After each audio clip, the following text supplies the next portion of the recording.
We support standing together for nutrition because we need evidence to inform policymakers and society how the COVID pandemic affected health and nutrition of children and pregnant women.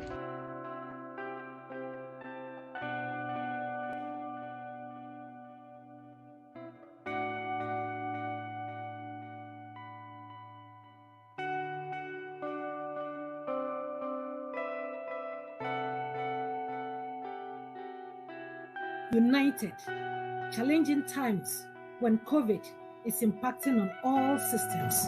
We need a united front to assess the true impact of COVID on nutrition. This is what Standing Together for Nutrition aims to achieve. Why I chose the word malnutrition is because it's doing a lot of havoc.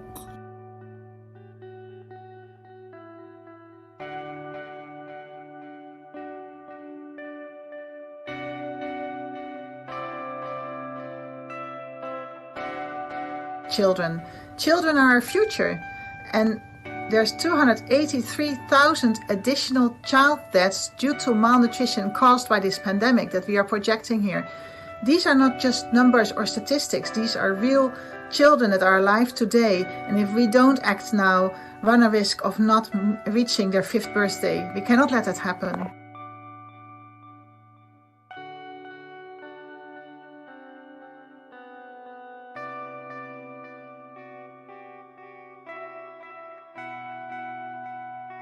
COVID-19 has exacerbated inequities both within and between countries.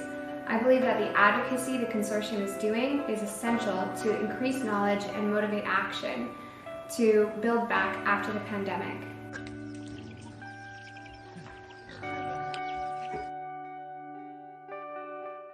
Backsliding. We must take action now to avoid backsliding on the amazing progress we've made to meet the nutrition needs of mothers and children in face of the COVID pandemic and the climate crisis.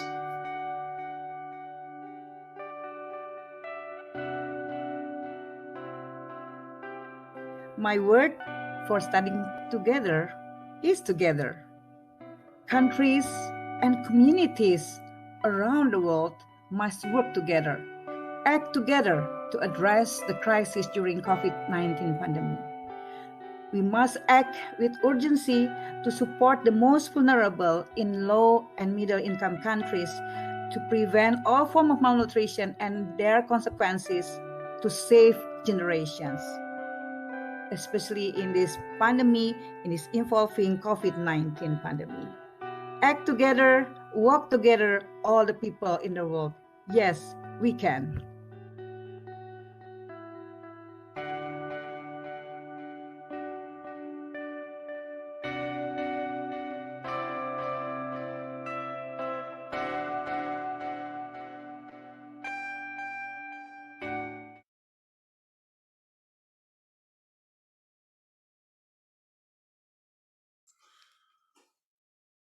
Well, hello everybody.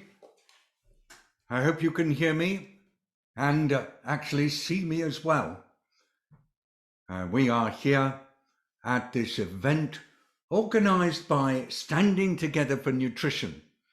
It's a webinar that's part of a World Health Organization Health Talks, organized as part of the preparation for this year's United Nations Secretary General Food Systems Summit, and that's taking place in September at the United Nations headquarters during the United Nations General Assembly. Do you know we've never had a summit on food systems ever before? And it's coming just before another key summit moment, Nutrition for Growth, taking place in Japan. So altogether, 2021 is an important time for food systems and nutrition. But also, because I've got another role that might interest you, I'm Special Envoy of the Director General of WHO on COVID-19, I thought that it might be helpful as we set the scene just to remind everybody that those of us who are committed to ensuring long-term improvements in the nutrition of those who are most vulnerable are finding that the COVID pandemic is actually working against us.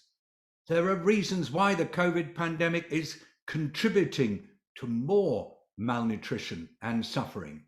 And today's webinar is to look at that, to look at the relationships between COVID-19 and nutrition, and to think really hard about what are the implications of what's been learned over the last 15 months as we look forward, because this pandemic has got a long way still to run, and we might as well be very clear on the actions that need to be taken to ensure the care for the nutrition of those who are most at risk. Now, we've got a packed program, and before we get started, I'd just like to let everybody know, first of all, that this is being recorded. And secondly, we will be sharing the recording on YouTube shortly afterwards. And that is also combining with the fact that we are involved in live streaming. So altogether, this is a public broadcast. Now, we're offering simultaneous translation. That means you can hear the presentations in English, French, and Spanish. And the instructions for the dealing with the interpretation can be found in the chat part of this Zoom discussion. Now, there'll be a question and answer session at the end of this webinar. I'll be taking your questions, and we've got a very nice system built up for doing that. So please submit the questions that you might have for the speakers using the question and answer tab. I can see there's already one notification in there. So use that, and please vote on your favorites. If you can look into the question and answer, if there's a question there that you really want answered, give it a tick. You know what to do, and it adds to the likelihood that we'll come to it. And so we'll try to answer as many as possible. I'd also like to thank the Standing Together for Nutrition, Micronutrient Forum, and GAIN, that's the Global Alliance for Improved Nutrition, for coming together to host this absolutely vital event and to bringing awareness to the importance of investments in nutrition. So now we get on with the webinar. So first of all, I hope that we'll see in a minute a slide showing a picture of the Executive Director of the Micronutrient Forum, Saskia Ossendarp. Saskia is a real leader. She's actually an electric person who makes things happen, a really special person in my view. More than 25 years of experience in international nutrition research in both the public and private sectors. And she's a visiting associate professor of nutrition and health at Wageningen University. During her career, she spent time in Bangladesh, working at the International Center for Diarrheal Disease Research, and she also had time as lead scientist in micronutrients and child nutrition at Unilever. Saskia has also worked as an independent consultant for international NGOs, academia and research institutes, and she's had an enormous influence on my own professional development, leading me to understand her perceptions of nutrition as a global issue and how we can get all stakeholders coming in behind it in the most incredible coordination. She's great. Thank you for your dedication and your work in nutrition, Saskia. The floor is yours for your 5-minute presentation. Thank you, David. These are very, very nice words. And I'm really honored that you are here today and help us moderating this important event. And that has been pulled together, as you said, by the Standing Together for Nutrition Consortium. And that's a consortium that was established last year when the pandemic first happened back in March, April. And there were many concerns within the nutrition community and beyond about the potential impact that this COVID crisis could have on malnutrition. And the consortium, the Standing Together for Nutrition Consortium, was formed really in response to this, to guide decision makers with evidence in a holistic approach forming a consortium of global and national experts from multiple disciplines to really reflect this 3-in-1 crisis that we see here. It's a food systems crisis, a health systems crisis, and an economic crisis leading to this nutrition crisis. So standing together for nutrition's first estimates on the impact of COVID-19 pandemic were done last year based on assumptions of COVID-19 related disruptions in food systems, affecting supplies and food prices, in the disruption in the coverage of essential nutrition and health services, and of economic projections. And the effects of the COVID-19 crisis on different forms of child and maternal undernutrition were estimated and modeled by this consortium for 3 years, for 2020, 2021, and 2022, and according to 3 different scenarios based on assumptions in 2020, last year, on how the pandemic and the associated mitigation efforts and economic efforts would unfold. So we had a pessimistic scenario, a moderate scenario that we presented, and an optimistic scenario. And now we are in 2021. And unfortunately, the pandemic is not yet over. And we still don't have real-time data on what actually happens to malnutrition, simply because countries were not able to implement household surveys due to the pandemic, and these surveys are required to collect that type of data. However, we do have data that demonstrate that our underlying assumptions on how the COVID-19 pandemic would affect the underlying drivers of malnutrition, how these assumptions were correct and perhaps even too conservative. Because we know that COVID has pushed an additional 150 million people into extreme poverty, and the numbers of food insecurity and hunger are on the rise globally as a result of COVID, in combination with persistent conflicts and climate change. And of course, like in any crisis, also the COVID crisis impacts women and children the most. They are the most vulnerable. And we see that also in the disruptions that are being reported in the supply of nutritious foods, such as vegetables and fruits and animal source foods, leading to an increased prices of these foods and a decreased consumption of these foods. And this has been reported at local levels. So UNICEF last year reported an overall reduction of 30% in the coverage of essential nutrition and health services. So these included school feeding, this included antenatal care services that delivered, for instance, multiple micronutrient supplements to women. It included the large-scale vitamin A supplementation, the treatment of severe acute malnutrition. And in some regions, such as South Asia, the reduction and the disruptions in the delivery of these services were more than 50% in the second quarter of 2020, and were not yet returned back to normal earlier this year. And this was before the second wave of the pandemic hit this region very hard. So the situation is really grim now, and we are concerned that given the acceleration of the pandemic in many low and middle income countries, and particularly in these populous countries in South Asia that had very, very high numbers of child malnutrition before COVID, that the real impact therefore may be more devastating than what we thought last year, and may actually be closer to our most pessimistic scenario. So we may see that the pandemic could result in an additional 13.6 million wasted children. This is acute malnutrition, an additional 3.6 million stunted children, and an additional 283,000 child deaths by 2022. And in addition, we anticipate an additional 4.8 million maternal anemia and 3 million women with low body mass index, and an additional 141 million people who cannot afford a healthy diet, according to the pessimistic scenario of our estimates. And this will further aggravate undernutrition. It will also impact micronutrient malnutrition and even obesity and diet-related chronic diseases. And because early child malnutrition is known to affect brain and cognitive development, school performance, and also the earning capacity as an adult, all these additional child malnutrition cases are, of course, a disaster for these children and their families, but they may also lead to an additional $44 billion in economic productivity losses down the line.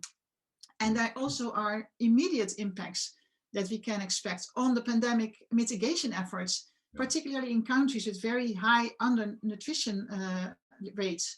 because we know that undernutrition, particularly during pregnancy and childhood, but also in later life, is known to impair immune response and possibly also the response to vaccines, and to vaccinations. So we really have to act now, and we really have to ensure that investments in nutrition are included in the COVID-19 response efforts.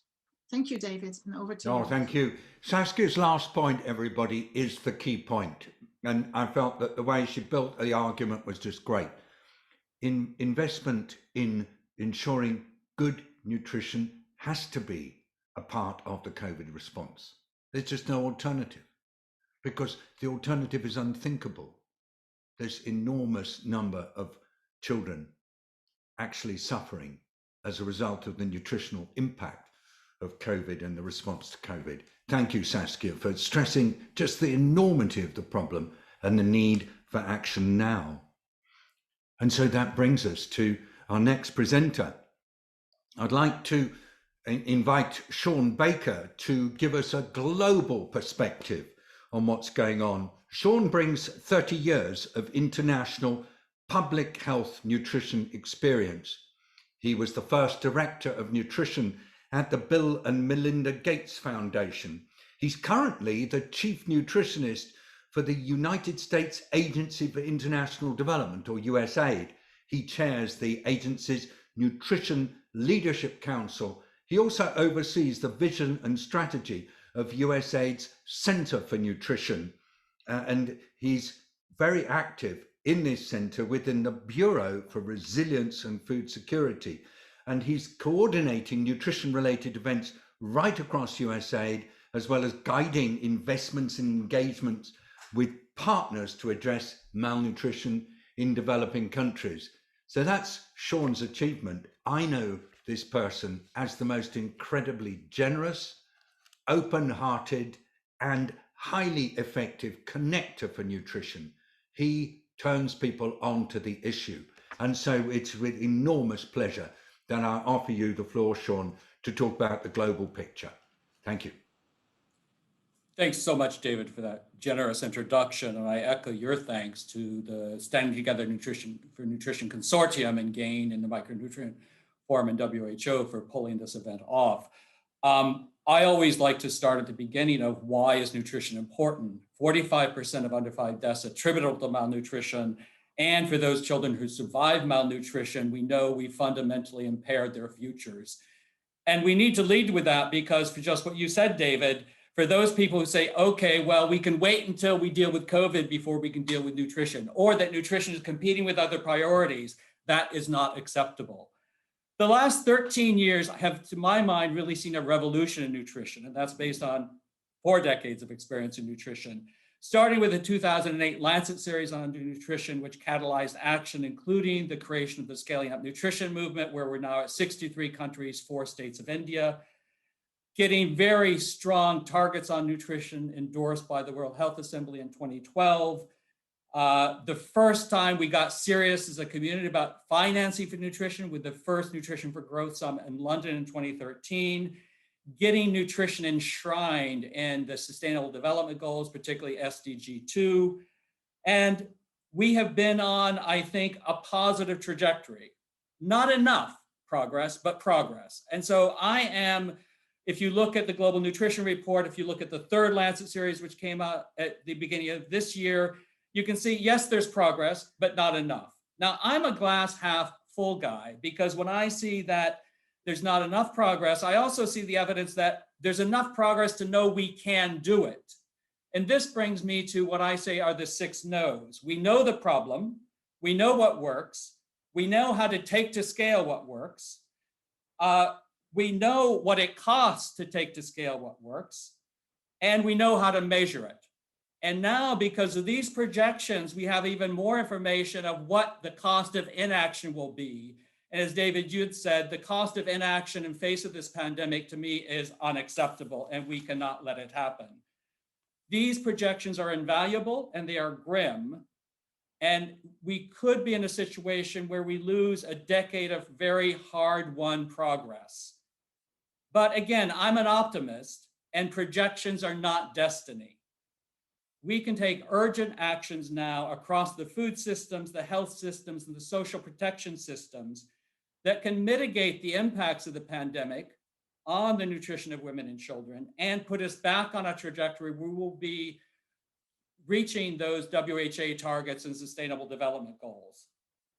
One of my most moving experiences in global summits was in 2017 at the Global Nutrition Summit, where Mrs. Graça Michel took the floor.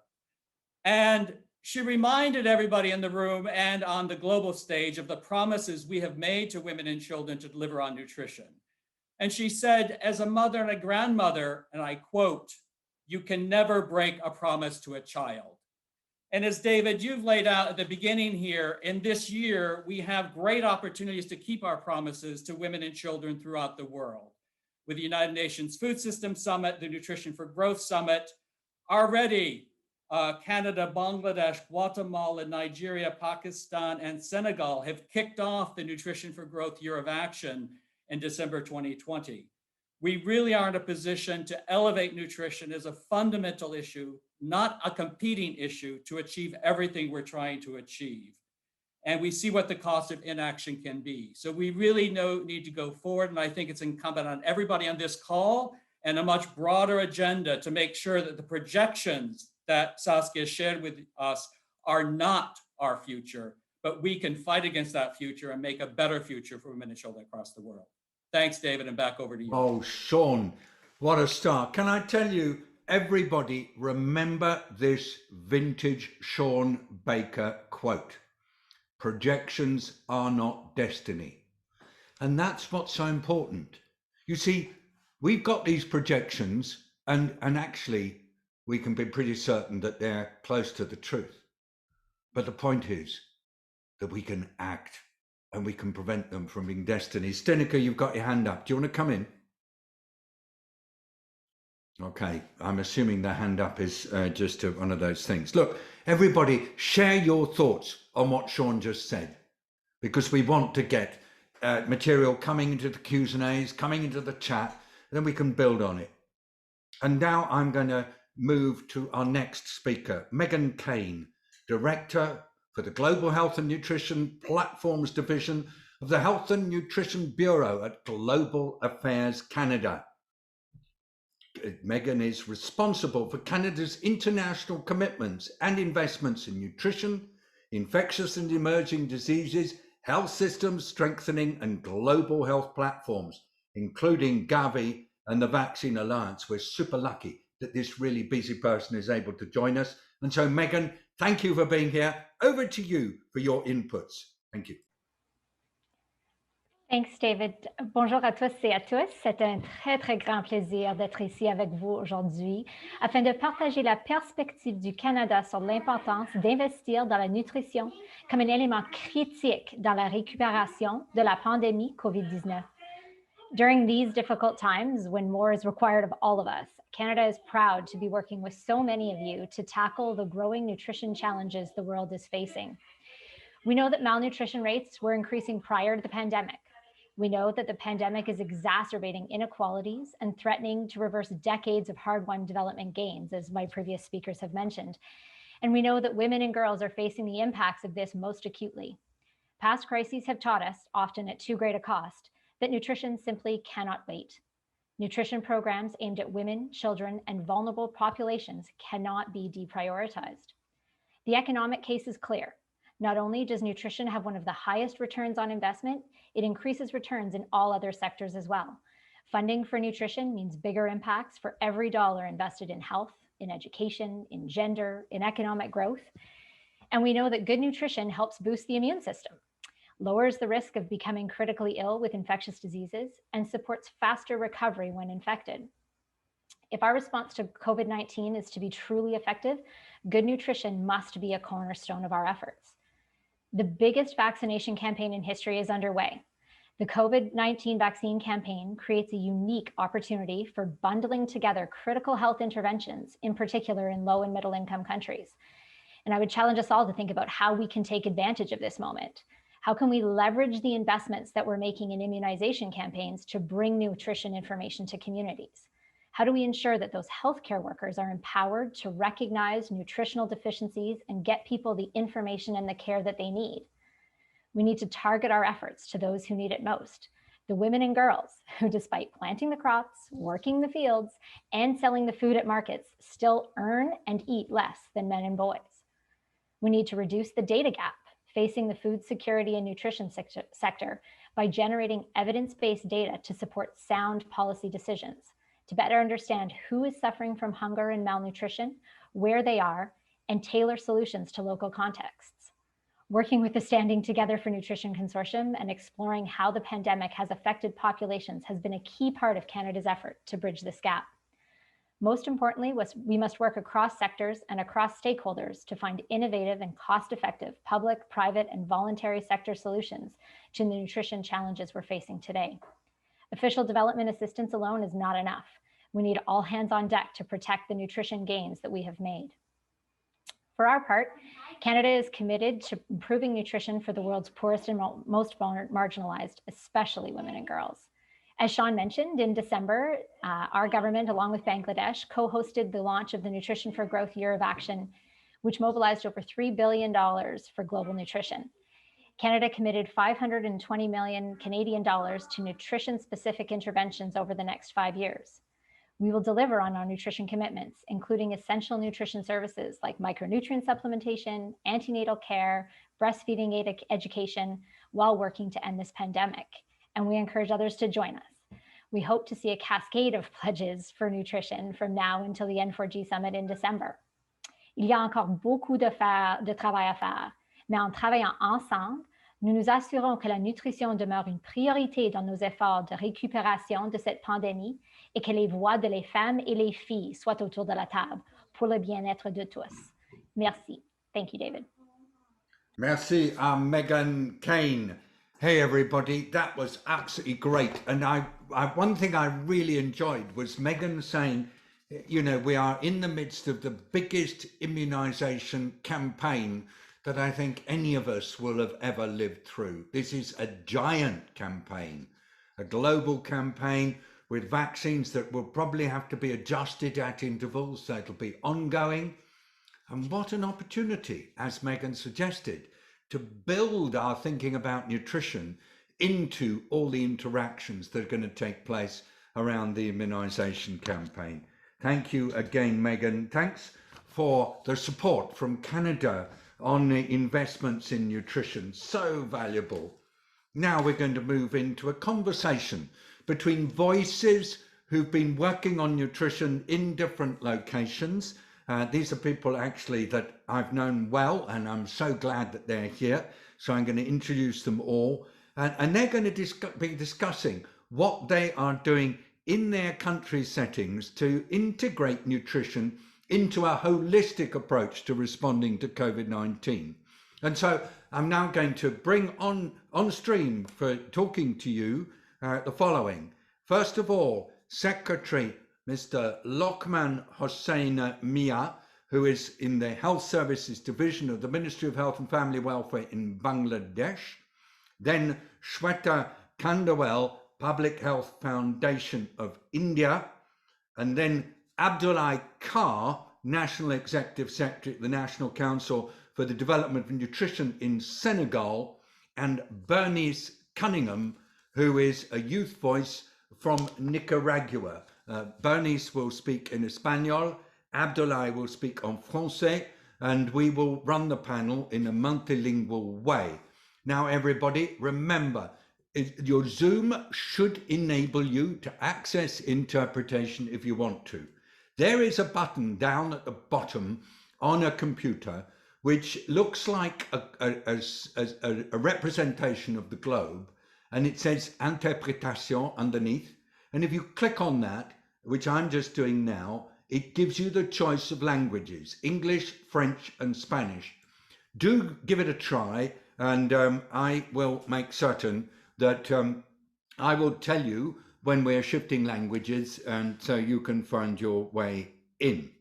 So the first thing is I'm just going to actually ask all our panelists to answer, if they can, in one word, but of course it might be one or two words, a little bit about how they are seeing nutrition being built into the country response planning in the countries that they're focusing on. What's actually happening? How is nutrition coming into COVID-19 responses? And so, keeping the words really short, to each panelist, I'll go one by one. How would you describe things nutritionally during the COVID-19 pandemic? What are the challenges faced?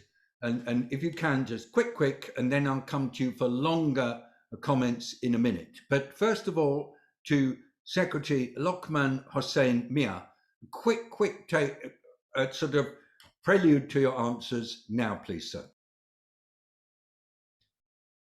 Thank you very much, Mr. David. Excellency, distinguished delegates, excellencies, ladies and gentlemen, Assalamu alaikum. Very good morning and evening to all of you. It's a great privilege for me, and I am thankful to you to invite me in the event of COVID recovery. Why investment is nutrition cannot wait. A session during the WHO Food System Summit, Dialogue Health Talks, discussing the impact of the pandemic and the urgency to prioritize nutrition or COVID-19 recovery policies.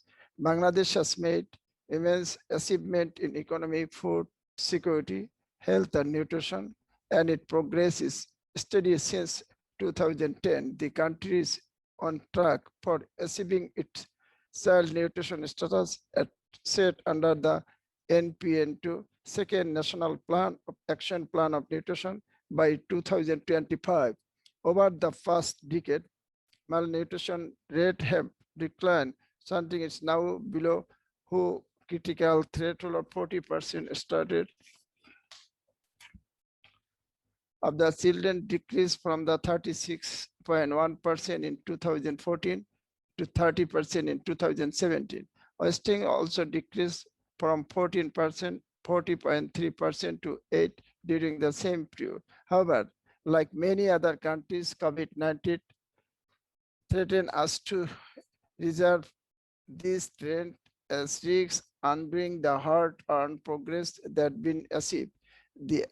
The advance of the COVID-19 pandemic and its spread has disrupted the life and livelihood of the population, but more damaging effect in France to the vulnerable group, especially the under 5 children and pregnant mothers. Like in my country, the current COVID-19 crisis has deeply impacted all unlink the proximate drivers of malnutrition in Bangladesh. There are several predictions that a number of children, around 40% of vulnerable children, may suffer from the malnutrition during the COVID-19 pandemic in Bangladesh. However, we all together manage the overall situation under the guidance of our Honorable Prime Minister Sheikh Hasina. She advised to cultivate every inch of our land and provided numerous additional social safety net package during the COVID-19 situation.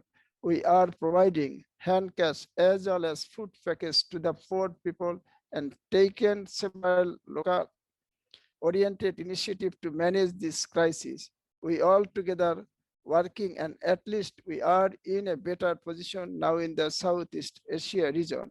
An innovative approach introduced by the government to call 333. If anybody needs food support and food assistance is being provided on behalf of government to the caller after getting called. Thank you.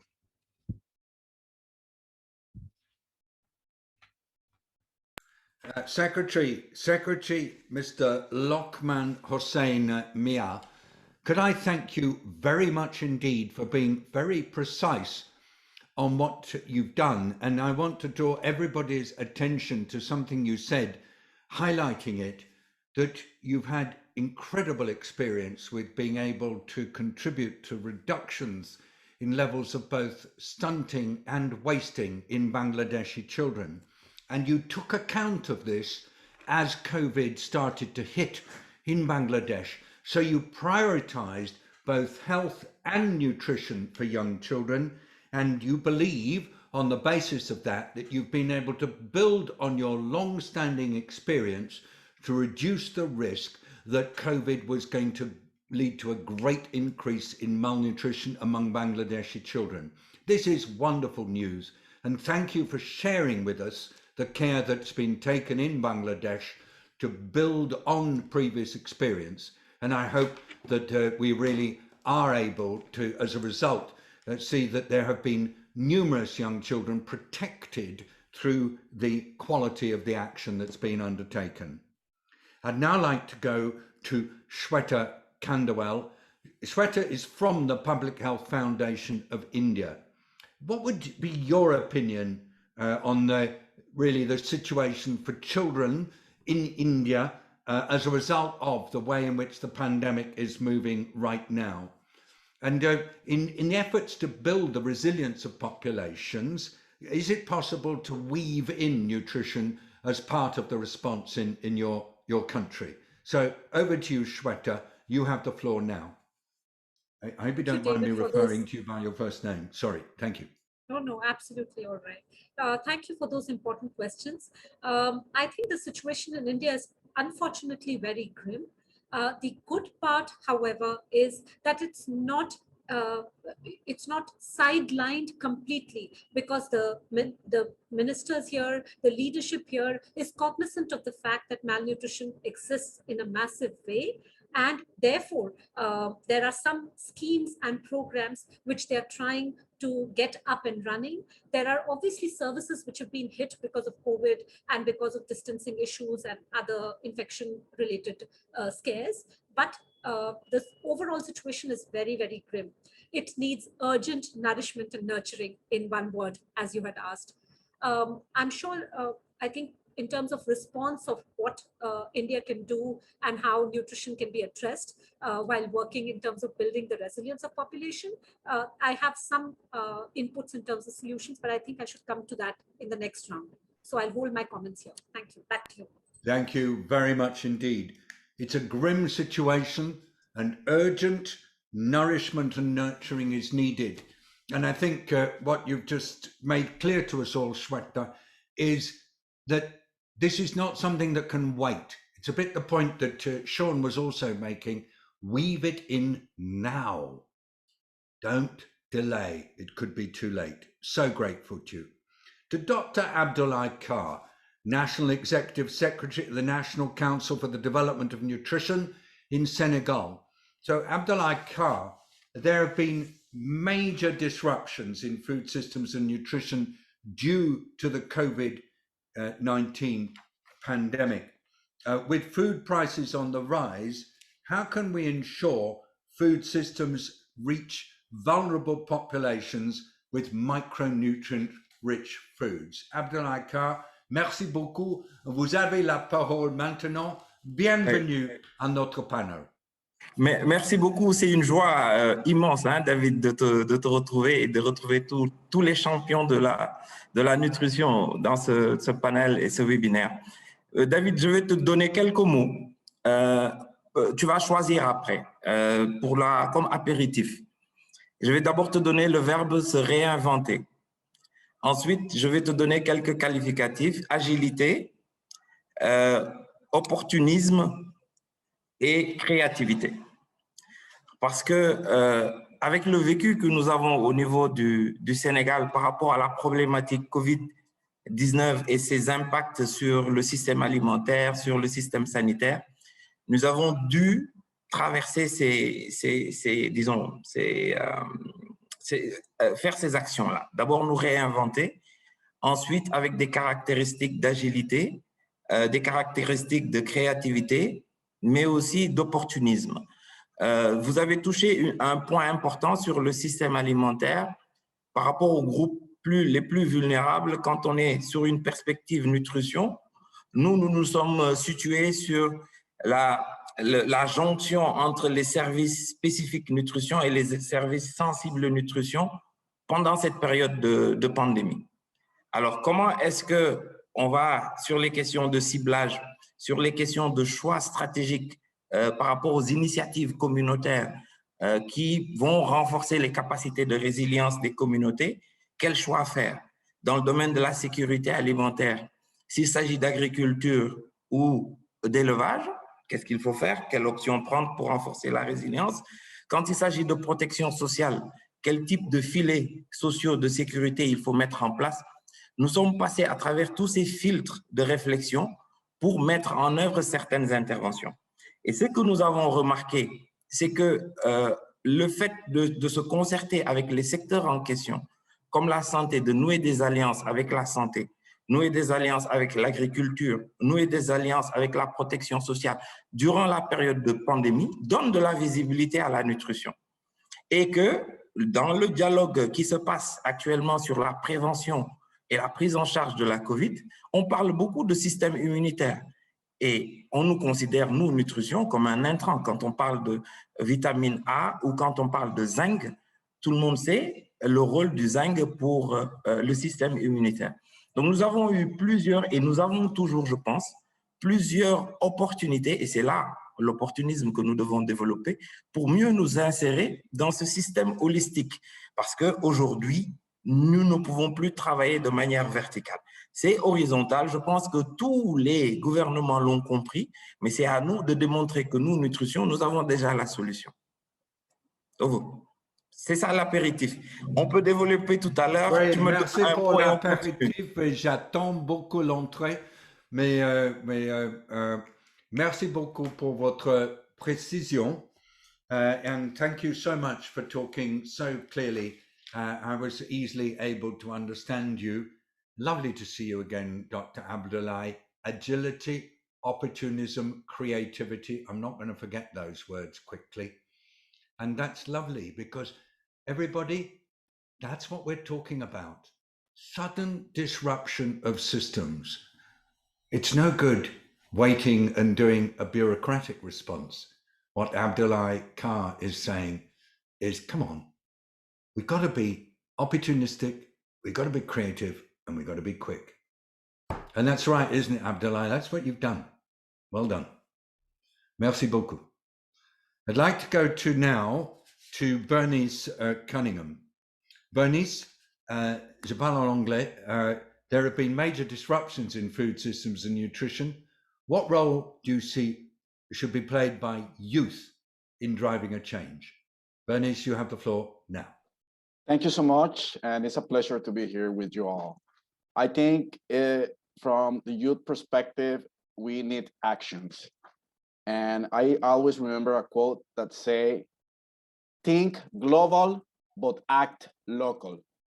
For this reason, I'm part of a multilateral process that says, act for food, act for change. It doesn't say tack for food, tack for change. It say act. And this is one of the things that we need to do. Stop tacking and start acting. Start connecting with the people that are suffering on these times, with the people that are having problems with nutrition in the local level.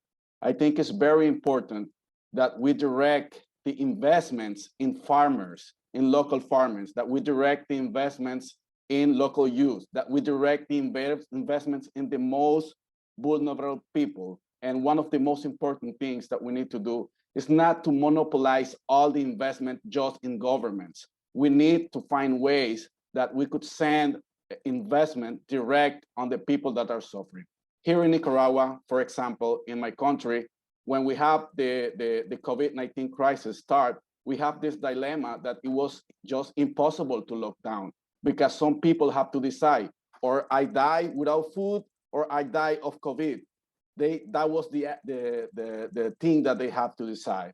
So I think it's very important that we understand that we are living in a different context in the world, and all the answers are not the same on the different places.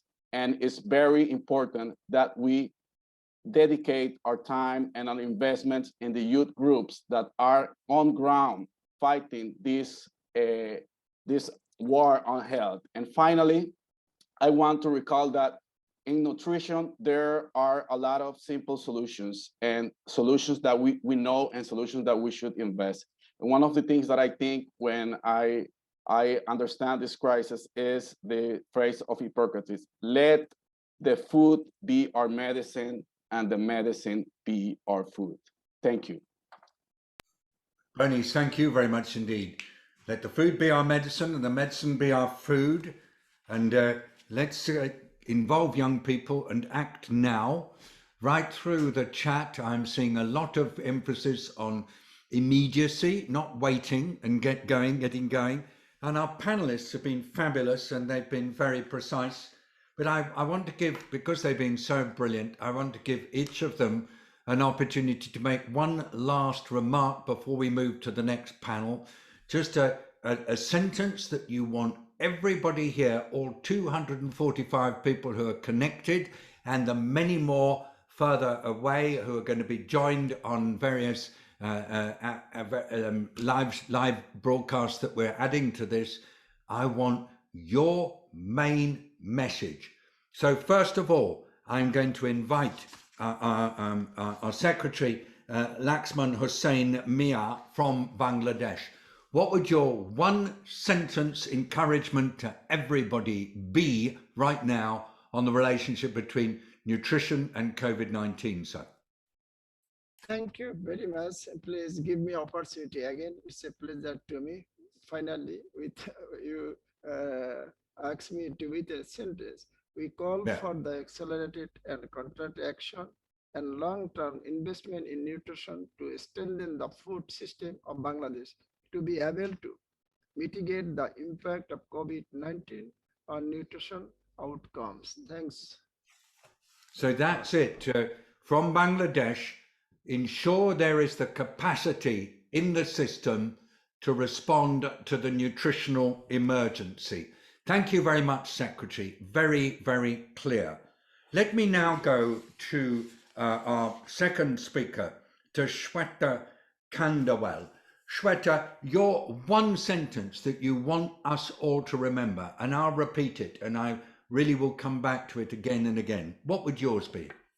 Thank you, David. I think because I kept my first answer very short, let me just expand here. My solution is that because many of the chat questions are also asking solutions, they're asking what can be done. In a country as populous as India, I think for both the quantity and quality of food which has been hit, it's important that we have a feasible approach to resolve this. And when I say feasible, it's just an acronym, very short. F for financing, E for evidence, A for augmenting or amplifying the capacity, S for systems approach, using COVID as an opportunity to rally for nutrition again across all systems. S is systems approach. I is for innovative ideas. B is for building mentorship, multidisciplinary tools. L is for effective leadership. And E, last but not the least, least but not the last, or whatever, is ecosystem for equitable access. That's my feasible solution for India. And before I end, I also want to say, try to be a lamp in a cottage, even if you can't be a star in the sky. So it's feasible, it's possible, we can do it, but we need convergent, collaborative action now. Thank you. A lamp in the cottage if you can't be a star in the sky. Do something, make sure it's feasible, get it done. And then you had the really clear suggestions for what's involved with that E standing for equity. Thank you, Shweta, memorable. Let's now go to Abdullah Kar. Just a little bit, please, as we reach the end of this panel, on your instructions to everybody, Dr. Kar. What must we take away from your wisdom? My wisdom, la sagesse, non, mais juste la réflexion.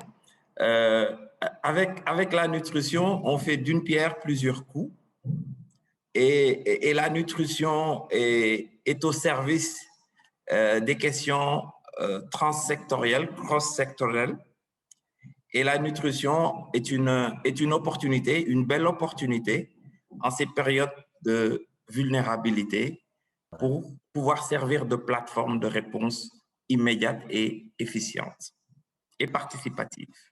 Magnifique. So this is Abdullah Kar saying to us, you know, remember you need to approach nutrition as a multi-sectoral issue.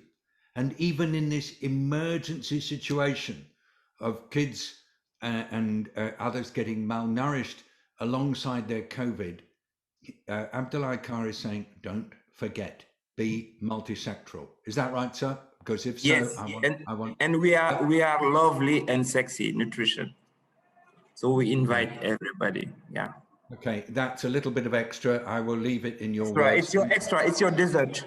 It's a nutrition is cool and enjoy. Thank you very much indeed, Abdullah Kar.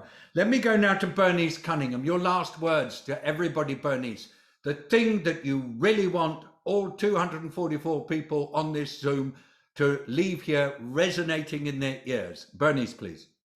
The first thing that I want to them to resonate, especially to the people that are key political decision makers that are here, that you please put a picture of your children in your desk, and every decision that you're taking today, know that you will affect their life, and you're affecting the life of millions of kids that will suffer for the decisions that we're making. And finally, I think it's important that we need the youth on the table, because they are on ground working with farmers. They are working in campaigns like the pledge that we're forming right now. So it's very important that they heard, that their voice is given the necessary time to address the issues that they are working. And finally, time is now. Act now. Life is now. Thank you. Life is now, act now, involve now. young people, and make sure that when you make your decisions, you're thinking about the generations to come and not just people of my age now. We're I'm afraid, not going to be around for long, but it's young people that matter. Thank you, Bernice, for reminding us. Everybody, this was our first panel. This was a panel that really got the voices of people in the countries, and I think it was brilliant. We can't all clap loudly because it never works, but I am just wanting to give my own thank you to our panelists. Thanks very much indeed. And now what we're doing is we're shifting from this engaging conversation about what's happening in countries with some really strong advice to you.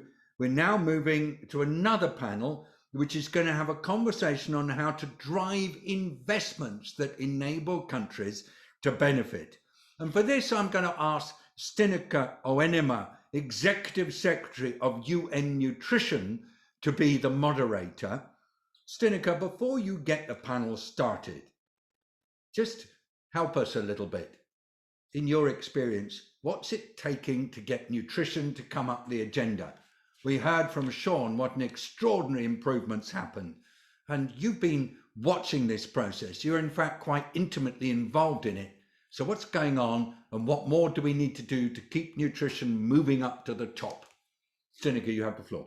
Thank you very much, David. Well, maybe I can answer that question by explaining what we do as UN Nutrition. That was in fact recently established by the merge of the UN Standing Committee on Nutrition and the UN Network for the Scaling Up Nutrition Movement. And as such, we really ensure that the very often divergent voices for nutrition come together. As UN Nutrition, we ensure that there is joint policy and advocacy for nutrition at both global and country levels. We support country action through the UN system as joint programming for nutrition. But we also work towards coherent joint UN voices for nutrition at all these global events, but also at country levels to really help to keep nutrition solid on the agenda. Maybe a few words about the pandemic, the COVID pandemic. As UN Nutrition, we worked also at several levels. Of course, our UN Nutrition Agency, the members, were active to respond to the crisis as part of their individual UN mandates in countries. And as UN Nutrition Secretariat, so us coming together, we collated all that technical material and brought it together in one central stop shop for information about the COVID pandemic and the nutrition responses, as well as the need to keep nutrition on the agenda. Maybe interesting to note is that we not just only supported country UN teams to help integrate nutrition in country responses, but also, and finally, what I'd like to say, as part of our work, we advocated to urge all stakeholders to keep nutrition and diet into account, to upkeep investments for nutrition as part of the response to the pandemic, because we all know, we have heard from the several speakers before us, there's so many pathways through which nutrition is affected by the pandemic and vice versa. So let's shut up me now for a moment. I will now go over to the panel. We have a few very important nutrition actors, I would say. Leonard Mitzi from the European Commission, Mira Shekar, the Global Nutrition Lead of the World Bank Group, and then also Simon Bishop, the CEO of Power of Nutrition. And we will discuss among ourselves nutrition investments, very important. So maybe over to you, Leonard. You as the DG of agriculture in the past and nowadays as DG for partnerships, you give me the impression you have been hovering around and above nutrition for decades, always advocating for nutrition, taking nutrition into account. And it seems to me you are the perfect person to answer the question, why invest in nutrition? Of course, we heard several arguments of the speakers before, but imagine if I were not a nutritionist, what would you tell me to convince me to invest in nutrition? Leonard, the floor is yours. Thank you, Steneke. Thanks, David, and thanks to the organizers for this very timely event. First of all, why invest in nutrition? There is clear evidence that investing in nutrition, which is a key component not only of food systems, so systems thinking is very important in this. This was one of the essays of the feasible that our Indian colleague mentioned, systems thinking, because nutrition is very cross-cutting. Also because it's a key component of human development. And what has been impacted significantly in COVID, it is the human development dimension. The first 1,000 days, we can speak about jobs, about growth, about investment. If we don't invest in nutrition in the first 1,000 days, we will not have healthy kids to go to school. We will not have healthy adolescents and young people to do productive jobs. So that is first. And the European Union has called the shots in the past programming period 2014-2020. We have invested well over the target of 3.5 billion. We are now in the 4.3 billion target. And we will report on it in the run-up to Tokyo during the second half of this year, during the Slovenian presidency. But also we are doing programming for the period 21-2027. And if you tell me, is it a done deal to actually continue investing heavily in nutrition? And I will say it's not a done deal because there are lots of competing demands out there, not least the issue of vaccines was mentioned, the issue of strong education systems. But I think there is a clear demand for a more multi-sectorial, interministerial approach, because just investing, Steneke, will not do the trick. I can come and give you loads of figures about how much we invested in 2020, 494 million. But I can also show that we need to do a smarter job. And I see lots of questions about what could be game changers. We are in the year of the UN Food Systems Summit. We go to Rome on the 26th, 28th of July. Lots of Q&A were on the UN Food Systems Summit. Then we go to Tokyo. Then in the middle, we go to New York. What will be the game changers? And out there is still, I would say, a multiplicity of ideas, of which nutrition is there. But for example, what type of inclusive business model we want?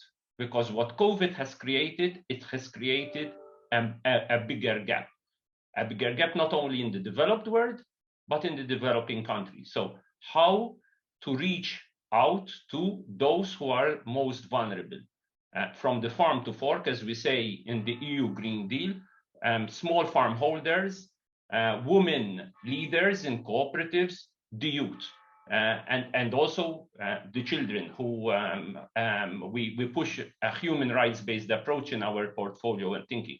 But this is not an easy process because it requires an interministerial buy-in.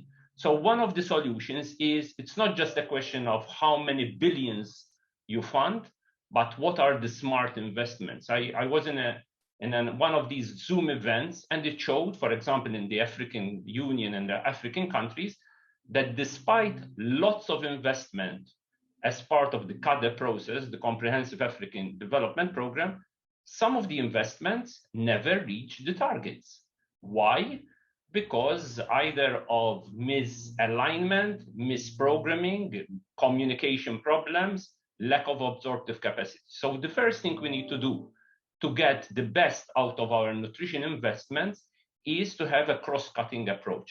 Those countries which have the highest buy-in in terms of governance, in terms of buy-in from a multi-stakeholder approach, in terms of transparency, clearly have a higher return on the investment.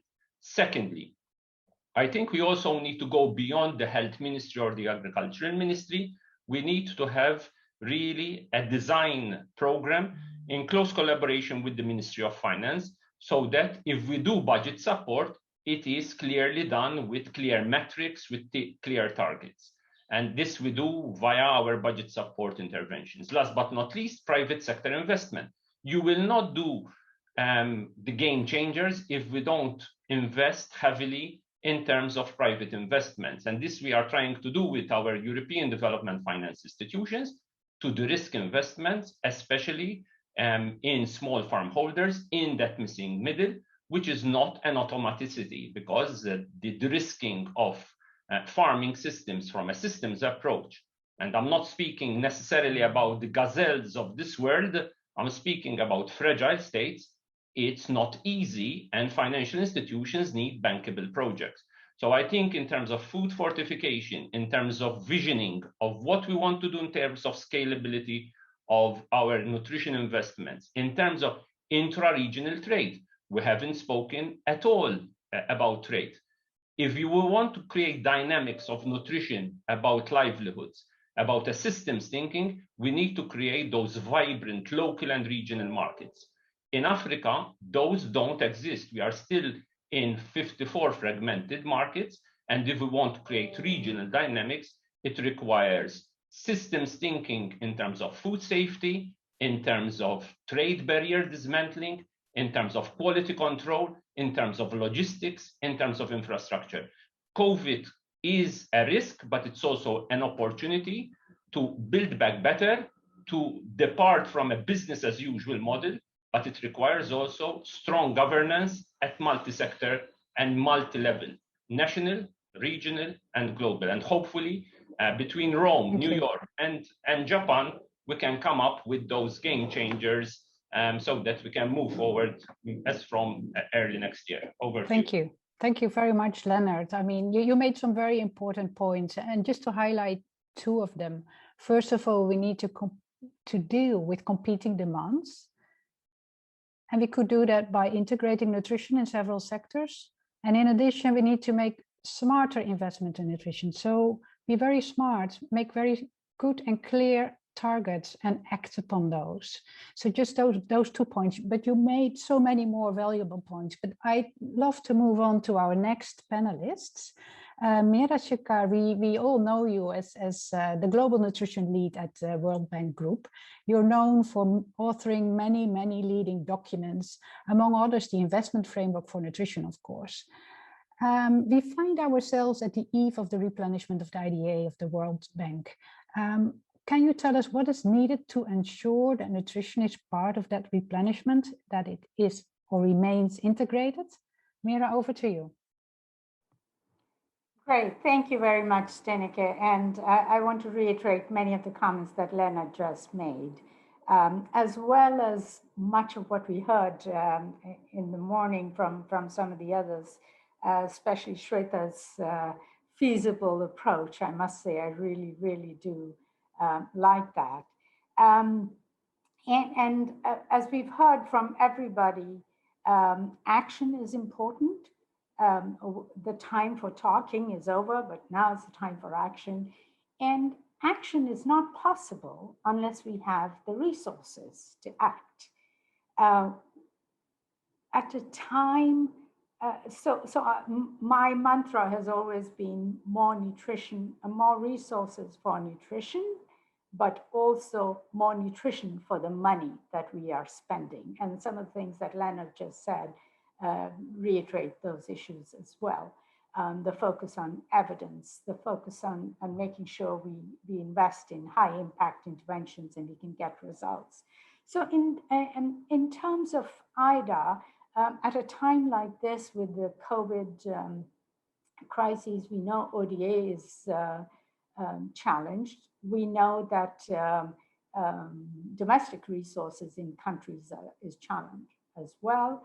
And so the three sources of financing that become really important are innovative financing. I know Simon's going to talk about that, so I won't speak more on that, but also private sector resources and concessional financing. And on concessional financing, certainly IDA is a big player, and we hope we can make it a bigger player as we go along.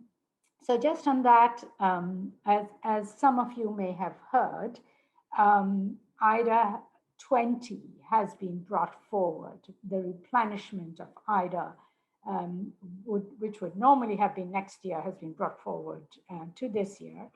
And the final decisions on what the IDA replenishment will look like will actually happen towards the end of this month.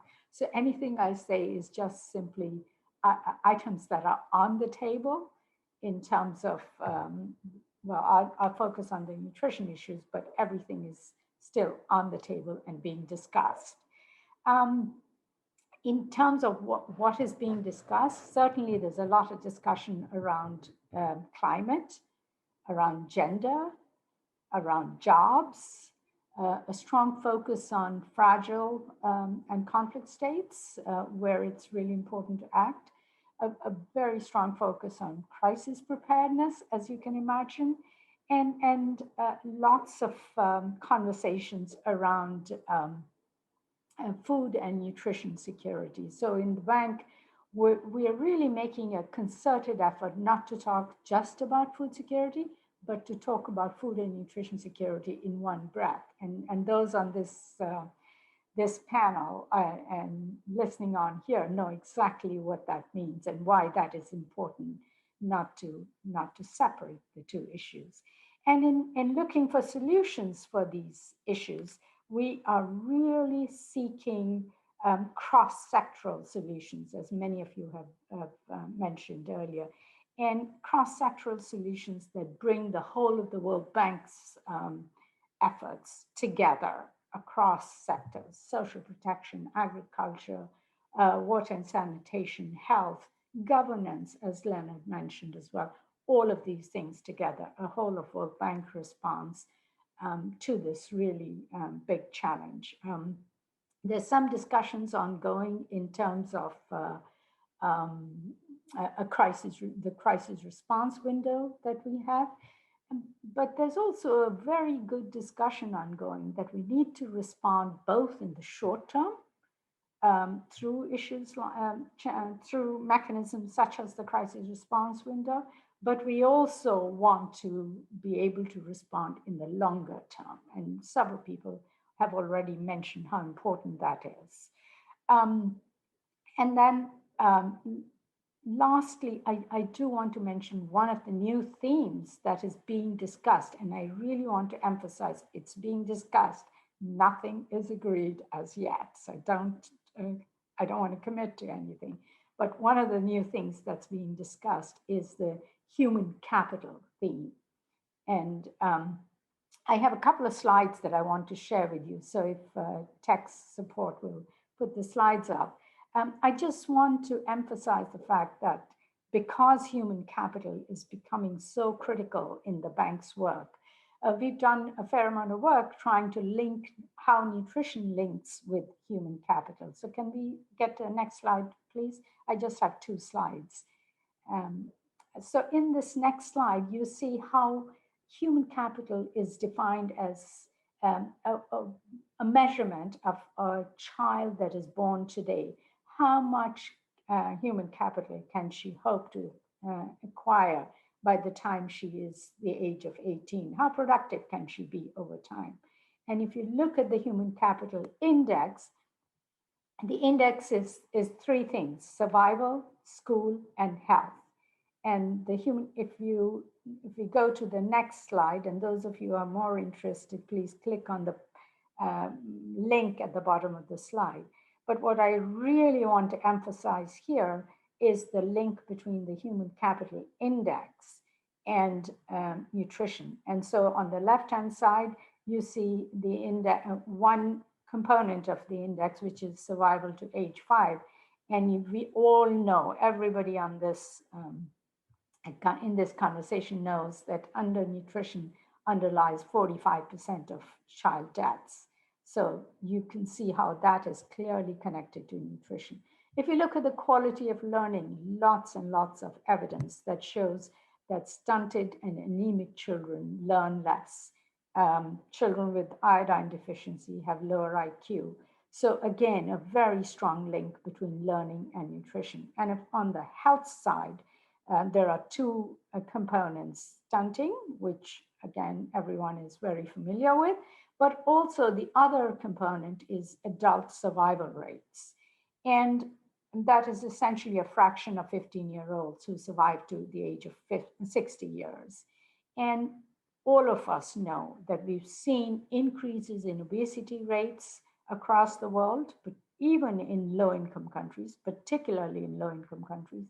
And those are contributing to non-communicable diseases and adult survival rates. So nutrition is so intricately linked to human capital that we are really hoping, as we push forward on this human capital theme, that nutrition can become even more important under the next IDA allocation.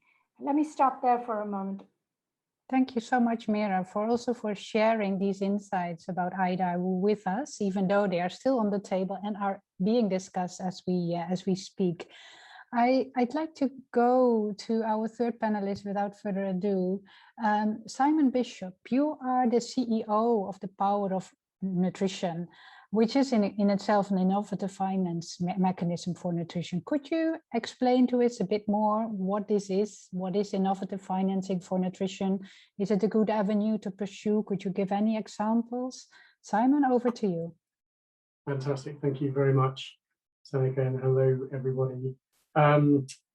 Yes, we see a huge opportunity in innovative finance for the global nutrition sector, as well as a risk as well. We know we need trillions, not billions, to achieve the global goals, and we know that most of that will not come from traditional grant aid. It will come from other types of financial flows and mechanisms. And if I give you an example, in 2007, 50 billion flowed into impact investing. So that's just one subsector of innovative finance. 50 billion flowed in 2007. In 2020, 750 billion flowed into impact investing. So if the global nutrition sector could access even a small proportion of the innovative financing that is flowing around the world, it could play a significant role in plugging some of that 7 billion, or with the Standing Together for Nutrition figures, 8.2 billion financing gap that we see annually globally. So there's a real exciting opportunity. At the same time, there is a risk. And the risk is that if we don't prioritize this, we are going to unwittingly replicate our orphan status that we've had for the last 30 or 40 years in the traditional grant aid world. We're going to replicate it in the innovative financing space. And if I just give you 3 examples, there have been 630 green bonds that leverage $290 billion in 2020 alone in green investments. There have been just 2 nutrition bonds. 5 health impact funds have leveraged 285 million in the last few years. There are no nutrition impact funds. And if you look at social and development impact bonds, there are about 150 of those globally. 30 are in health, 24 in education, and there's only 1 in nutrition. So we're already at risk of replicating that orphan status. However, like Sean Baker from USAID, I am an optimist, and I think, and my colleagues at the Power of Nutrition believe, there's a huge opportunity for nutrition to play more in this space. We're seeing a kind of a wave of so-called financial intermediation. So what does this mean? This means bringing the best brains and people and organizations from the finance world together with the development world to try and leverage more financing for a wide range of development issues. We need to be joining that wave and actually helping create that wave and making sure that nutrition is absolutely central to that wave. And that's what the Power of Nutrition, that's one of our key priorities moving forward. That's what we're aiming to do in collaboration with sector colleagues. So we'd love to hear from any of you if you'd like to hear more about our plans and how we think we can go about doing that. And if we have time, Seneca, obviously I'm very happy to talk more about that. But the key for me is, instead of a challenge, think of this as an opportunity. We could be, as a sector, pioneers in innovative finance. Instead of us phoning up education and saying, how have you managed to do that? How have you leveraged those hundreds of millions? Instead, within 5 years, it's education colleagues phoning us up and saying, how on earth have you managed to bring in several hundred million, possibly billions, into the nutrition sector? I think that's the goal we all need to aim for when it comes to innovative finance for nutrition. Thank you. Thank you. Thank you so much, Simon. I thank you also for being optimistic. And I thank you for your quote, financial mediation. You may have used it everywhere in your career already, but it's new to me. So that will stay in my mind and I will continue using it because I see that gap and we need to bridge that gap. So financial mediation, not just nutritionists, we need to bridge, we need that financial advice and financial mediation in order to get the resources we are needed in order to be able to take action, as Mira said eloquently before, Simon. So I would love to chat on more with the 3 panelists, but I'm afraid time is up. So I'm handing back over to David Nabarro to moderate the last part of this webinar. David, over to you. Saskia, thank you. And everybody, I really appreciate the energy that came from the panel with Saskia, somebody who's been perhaps not in the mainstream of nutrition thinking for some years.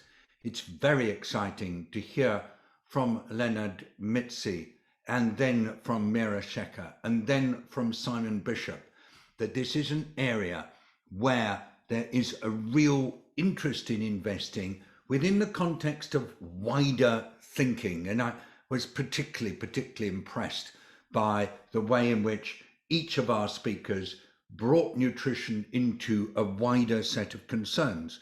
So you could understand, Stenica, why they're moving beyond optimism actually to a real sense that there is a pathway and that the pathway can be found, and that within some of the events that are coming up in the near future, this pathway will lead to bigger potential and actually bigger investment.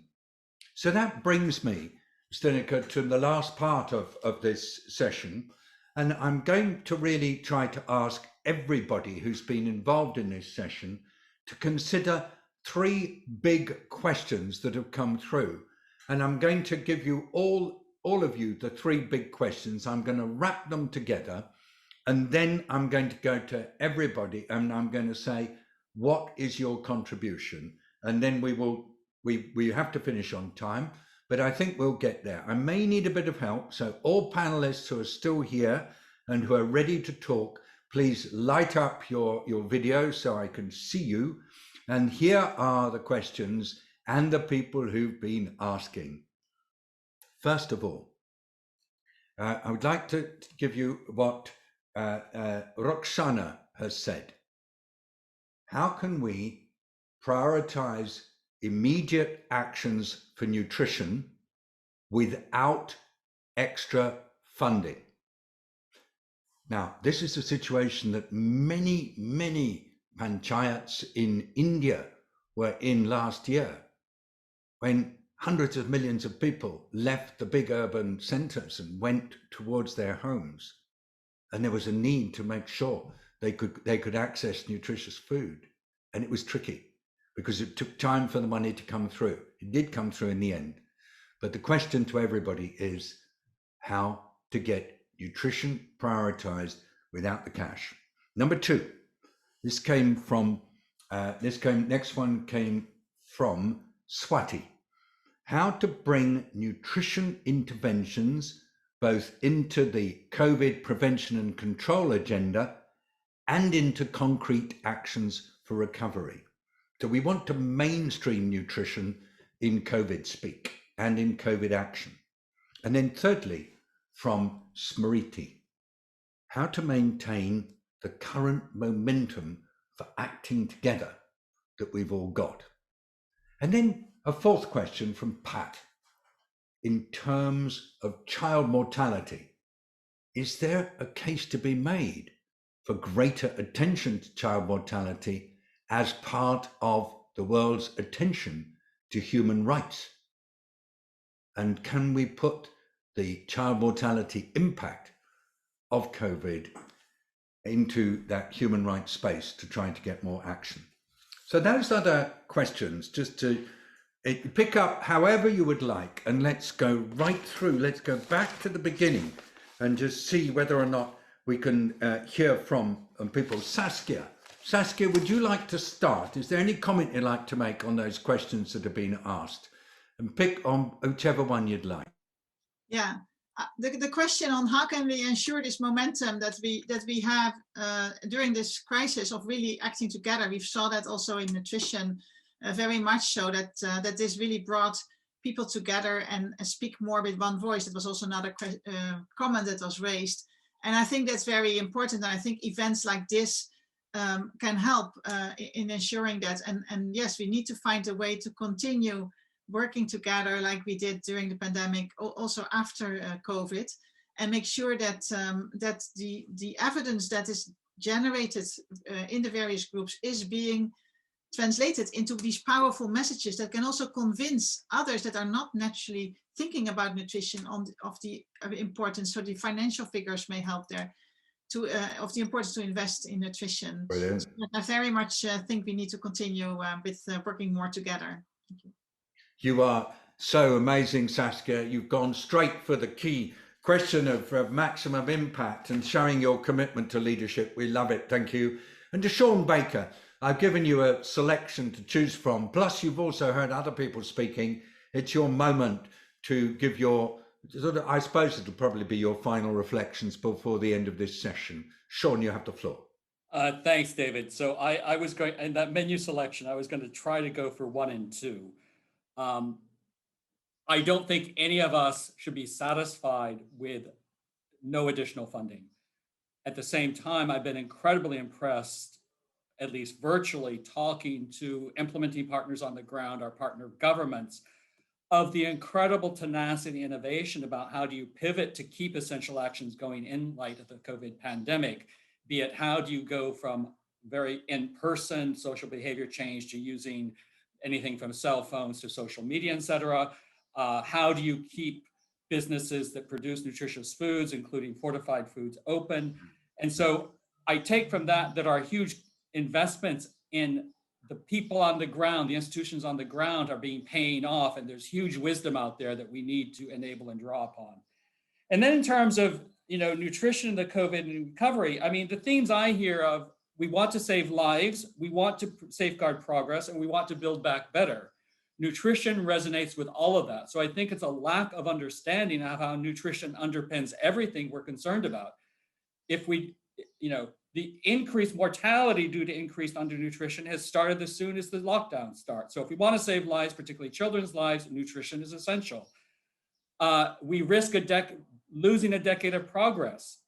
And we know that it's not just losing progress and lives saved, but in fact, as Leonard had pointed out, others, that human capital, we could lose a whole generation of kids for whom we've deprived them of better futures. And I think others have said this, the pandemic is an opportunity because it's really tested every part of the health system, every part of the food system, every part of social protection We know exactly what we need to do to build back better to deliver on nutrition. So I think it's getting our narrative correct that this is a non-negotiable as we fight the pandemic and build back better. While you were talking, I wrote down vital, but I think non-negotiable is really good. Everybody hold those words. It's not an option, it's absolutely essential. And I'm sure we'll hear that more from our other panelists. I'm trying to cycle through as quickly as we can in difficulty. Megan's gone, had important work to do. Thank you, Sean. So let's now go to Stinica.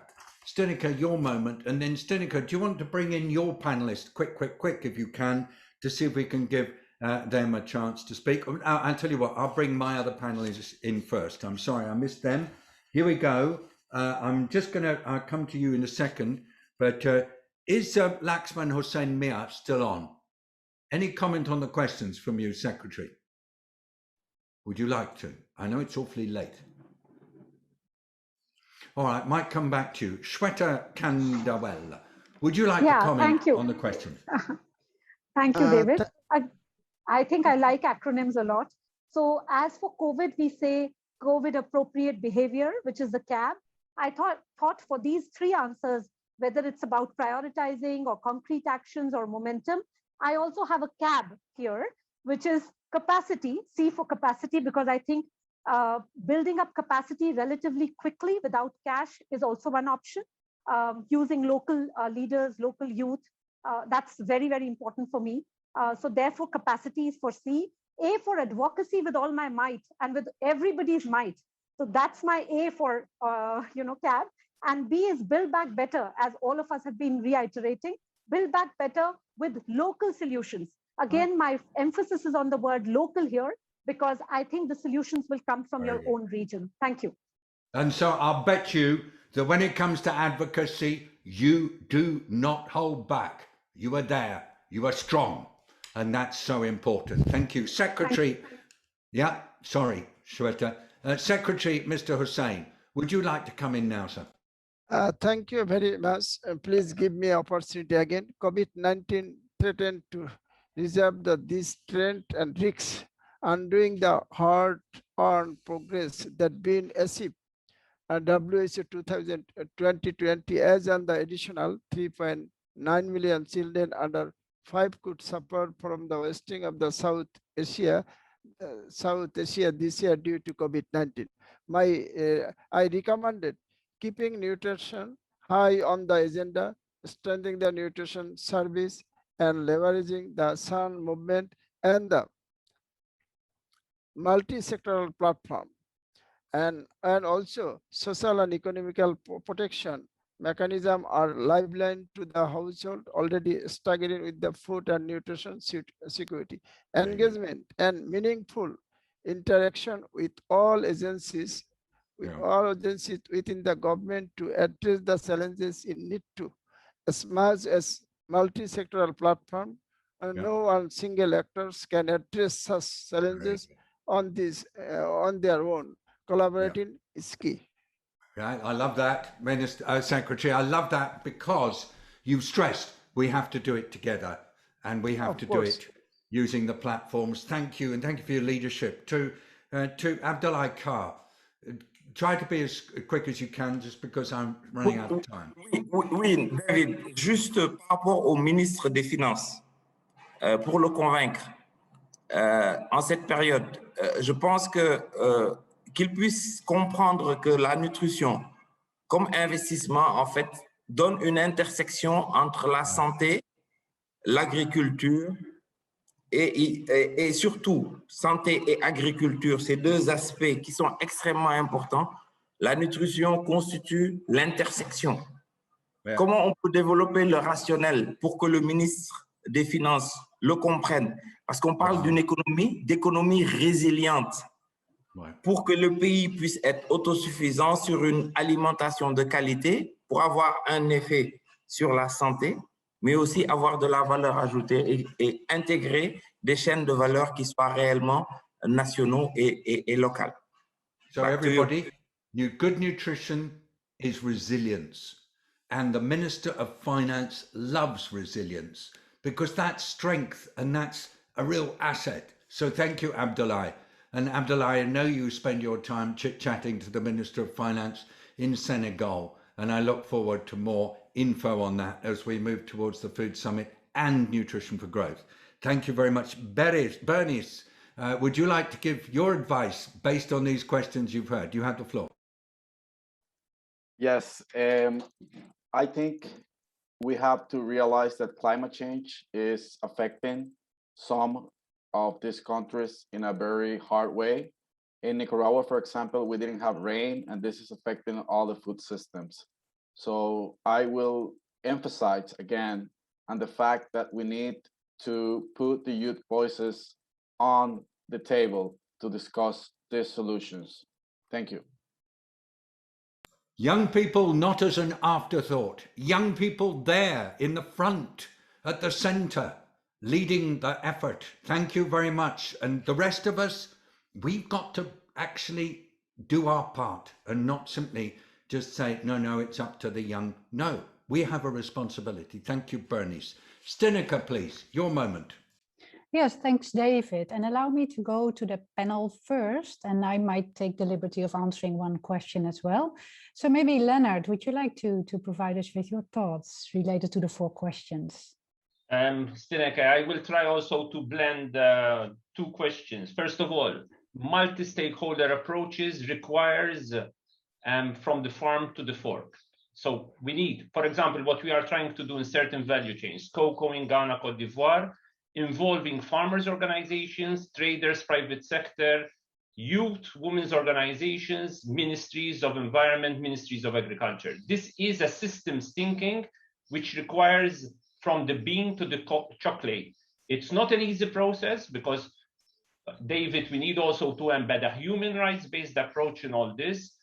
Also linking to the Ministry of Finance, as our Senegalese colleagues. As Abdoulaye said, yep. This is important. We can speak to the Ministries of Agriculture, of Livestock, of Fisheries. If the Ministry of Finance, with the Prime Minister or the President, don't get the buy-in of the intersectorial complexities, but also of the opportunities, then this is a missed opportunity. Secondly, it would be good, Saskia, if we can get what Simon said earlier on, the development finance institutions in this debate.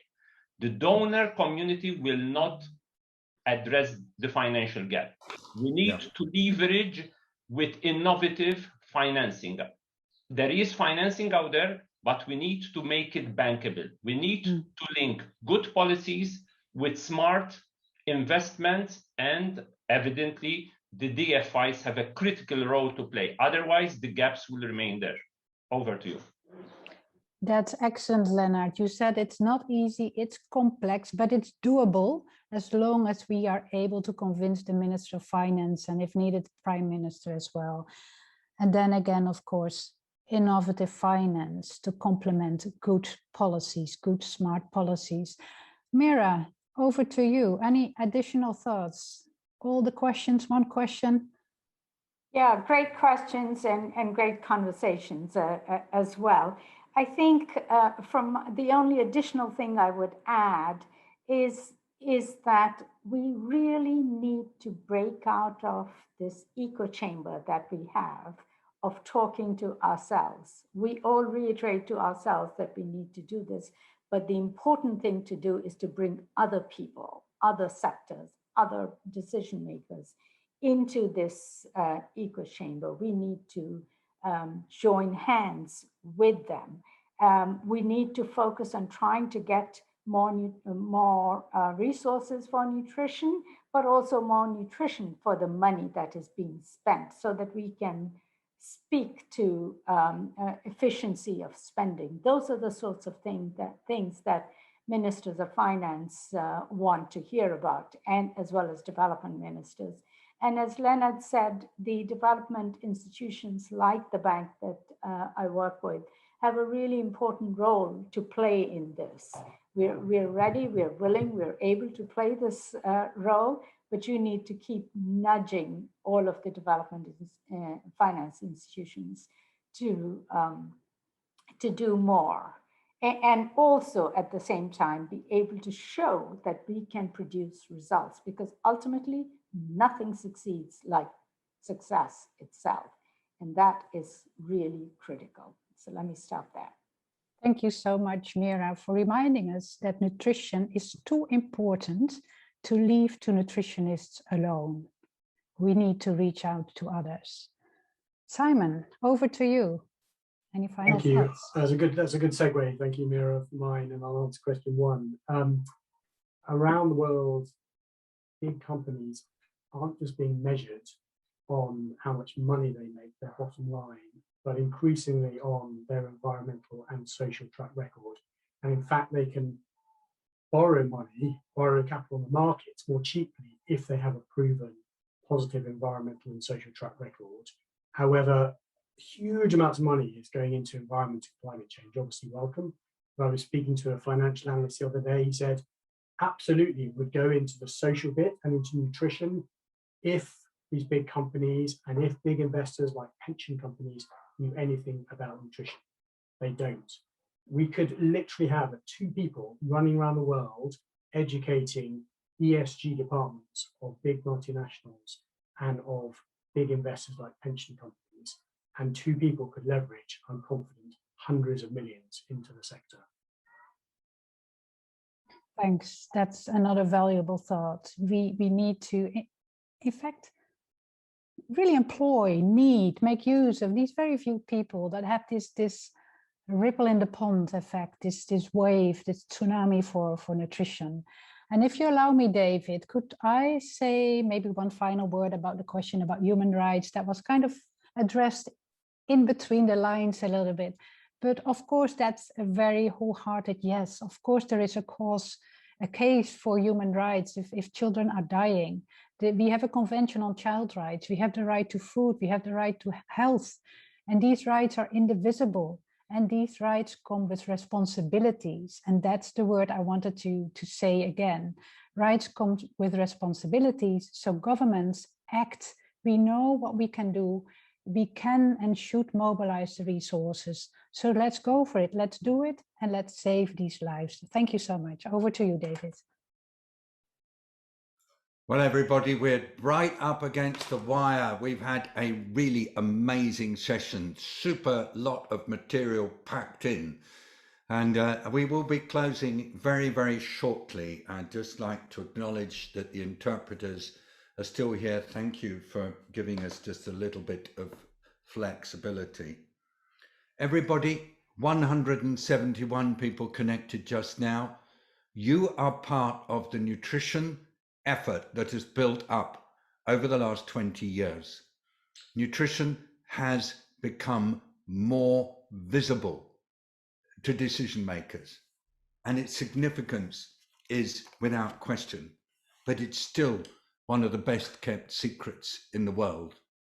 And you have been asked by your panelists to keep bringing nutrition out of that little box and to make sure it is mainstreamed.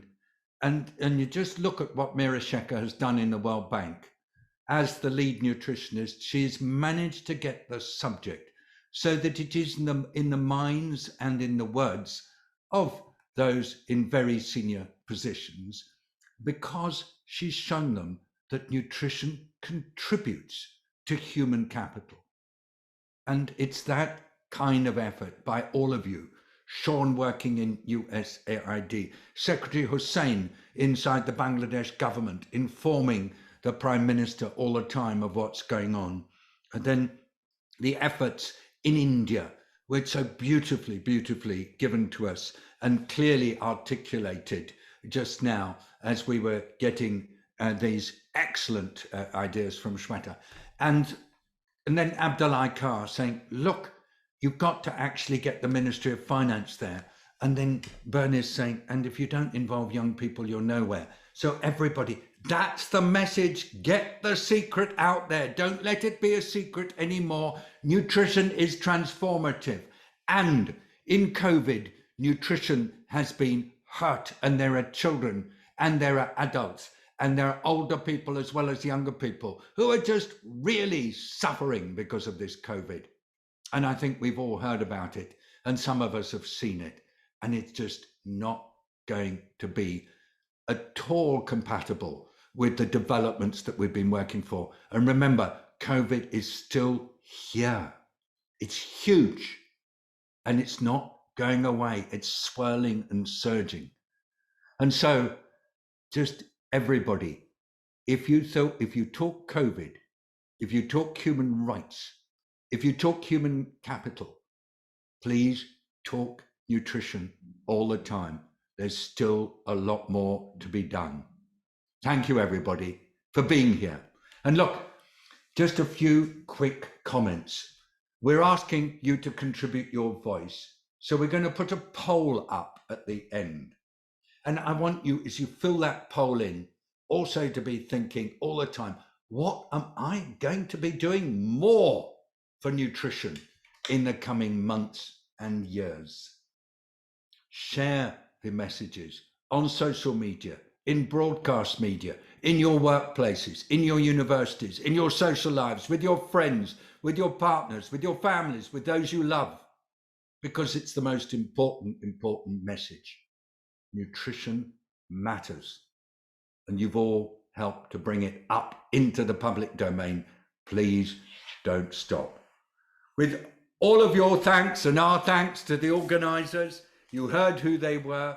Special shout out to Saskia Ossendorp, who basically has just very much pulled this together. But Stinica has had a huge role in it, and Nola Martin and many others who are actually behind the scenes, and we don't see them, but we know that this work only happens because people just give and give and give and go on giving. So that's what we've got to do. We still have to give for nutrition. Bye-bye, everybody. Best wishes. Think hard about nutrition for growth. That's going to focus our minds. Thank you to Simon. Thank you to Mira. Thank you to Leonard. Thank you to Saskia. Thank you to Mr. Hussain. Thank you, Abdulaikar. Thank you, Sean Baker. Thank you, Stinica. Thank you, Bernice. Thank you, Shweta. Thank you, Nola. Bye-bye, everybody. See you again soon.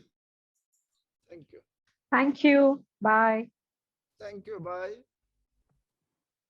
Bye, everyone. Thank you. Bye.